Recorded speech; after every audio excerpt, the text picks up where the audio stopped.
Alors, on va rester sur l'idée du tonnelet en bois, bien sûr, puisqu'il y a de multiples objets, Nathalie Schrein-Guillermin, qui sont fou, faits tout à ce qu'on partir peut du bois faire ici avec en le Bretagne. bois.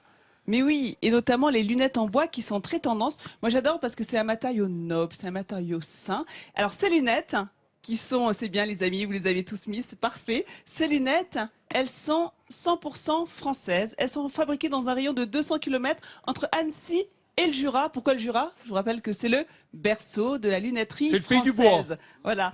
Eh bien, on est parti faire un tour chez nos amis qui ont créé ces fameuses lunettes Shelter. Alors, eux, ils n'utilisent que des bois locaux, du frêne, du chêne, de l'érable, du noyer, du merisier. Tous leurs plaquages en bois proviennent des forêts éco-gérées. Ça va faire plaisir à Yves Pacalé. La démarche éco-responsable est très importante pour eux. L'assemblage se fait à Annecy, dans leurs ateliers, entièrement à la main. Et chaque lunette est constituée de 13 couches de bois, ce qui permet d'avoir des lunettes très robustes et en même temps légères. Elles ne font que 25 grammes. En fait, ils utilisent la technique du lamellé-collé qui est aussi utilisée pour fabriquer des skis. Et pour les verres solaires, eh bien, c'est là où on va dans le Jura. Ils font appel à un lunetier du Jura qui leur fournit des verres haut de gamme qui protègent. Et qui sont pas en bois, on est d'accord. Non, ils sont pas en bois, ils sont polarisés. Ils sont catégorie 3, donc ils te protègent parfaitement bien. Et c'est vrai que c'est très tendance de porter des lunettes en bois. Ça change, hein. Je sais pas ce que vous en pensez, les amis. Ça change des lunettes en plastique. C'est que ça a l'air lourd. En fait, ça ne l'est pas. Non, C'est c'est plutôt très léger. agréable. Ouais, C'est ça qui nous étonne. Hein, ici. C'est C'est qu'on plus trouve que étonnant. c'est comme si on avait une plume sur le nez. J'ai l'impression qu'Yves Pacalé lui a trouvé un masque de plongée. Bah oui, Hein on Oui, va ça y- ressemble. Retour sur la Calypso. Ça ressemble un peu à un masque de plongée. Je sais pas si ça Bon, sera encore y très venir, efficace. On va y mais- venir. Juste, je voulais quand même montrer celles que tu portes, par exemple, Hélène. Elles sont juste teintées naturellement. Vous avez vu qu'on ne joue pour les couleurs que sur les essences de bois. Et celui-là, cette paire, elle va te faire plaisir, Vincent. Elle a été réalisée dans un fût de chêne. Je trouve que c'est Non. une excellente idée. Un Et fût oui, qui a servi. qui a servi. Et oui, regarde la preuve. Vous voyez cette petite teinte violacée derrière là? Ah oui, Ouais. oui, C'est le oui, tanin. oui. Je te, bah oui, non, je te d'accord. rassure, ça reste pas sur la peau. Il n'y a Non, pas ça l'odeur fait- il y a oui, pas ça- l'odeur qui parce que reste si un c'est petit pour peu, avoir du coup le nez Non, il n'y rouge. a aucune odeur, mais ça donne une jolie patine. Je trouve ça très Et original. puis si ça fait voir double tout de suite, il faut faire Non, pas attention. du tout. Absolument, Non, mais- merci Yves de Mais le c'est une belle préciser. idée de recyclage, Yves Pacalé. Alors justement, vous avez un masque. Alors ce n'est pas un masque de plongée, un masque de ski. Essayez de le tordre, ce Oui, le masque. Je vais vous impressionner. Essayez de tordre. Oui, c'est du bois. C'est- oui, Et oui, on c'est arrive à le tordre extraordinaire. sans aucun problème. Vous aviez déjà vu des bois comme ça, ultra souples? Bah, Comment ils font pour En obtenir parce amène. que ça se plie pas Ça se normalement, boit c'est pas, tu rigide disais le bois. Non, ça ne se boit pas, c'est son histoire de tonneau. Mais Non, c'est c'est- rigide Est-ce que tu normalement. peux mettre le masque Il y a quand une même innovation Qu'on revive derrière, un peu derrière ce masque. l'épopée, l'odyssée de la Calypso.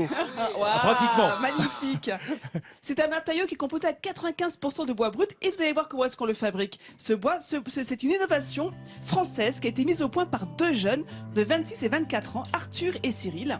Ils ont été formés à l'école d'ingénieurs Polytech, Annecy-Chambéry. Ces deux jeunes ont développé le fameux Weden. C'est leur produit, c'est une alternative au thermoplastique. Donc ils réalisent d'abord en modèle 3D donc leur future création. Ensuite, réellement, dans du bois. Alors pour ça, ils utilisent des essences de bois local qui ont de bonnes propriétés mécaniques, mais qui sont peu onéreuses. Une fois que l'on a notre moule parfaitement bien réalisé, on le pose sur cette plaque. Donc cette plaque elle va être recouverte de fines feuilles de bois de 0,6 mm d'épaisseur qui vont être collées entre elles par une colle très spéciale dont la composition restera secrète parce qu'elle est brevetée. Et ensuite, on va mettre cette bâche sous vide pendant une demi-heure, 3 heures, ça dépend de ce que l'on souhaite obtenir, pour obtenir notre coque avec ce matériau assez incroyable. Merci beaucoup à tous les deux d'être avec nous en plateau, les garçons.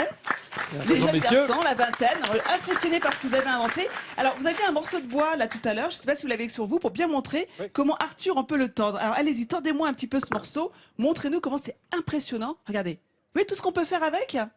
Alors, au début, dingue. Cyril, vous êtes lancé dans les masques de ski et finalement, vous vous êtes rendu compte qu'on pouvait faire autre chose avec.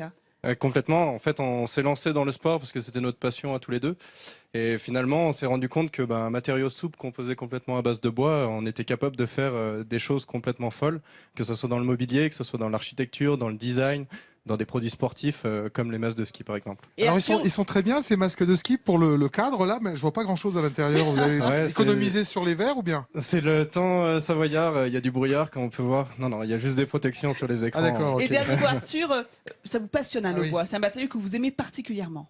Ah bah complètement, c'est un matériau qui est déjà formidable. C'est un matériau éco-responsable qui permet une économie circulaire et puis c'est un matériau où on peut venir changer les aspects. C'est un matériau du coup qui peut être en production européenne ou française Et ça, c'est un matériau qu'on a développé du coup en parallèle avec nos études. Eh bien moi, je vous souhaite une longue vie à ce matériau et à vous d'avoir le plus de clients possible. Et je le dis souvent Oui. dans cette émission, hein, la France ne manque pas de talent. Nathalie, tu aurais peut-être pu préciser Bravo. que c'était une commande pour des pygmées, là, devant Ce cette sont des chaise. maquettes pour l'instant qui leur Ah bon, permettent justement d'accord. d'aller démarcher les plus Ah voilà, grandes j'ai eu peur, entreprises j'ai eu peur. On puisse françaises. pas, que ce soit uniquement du sur-mesure.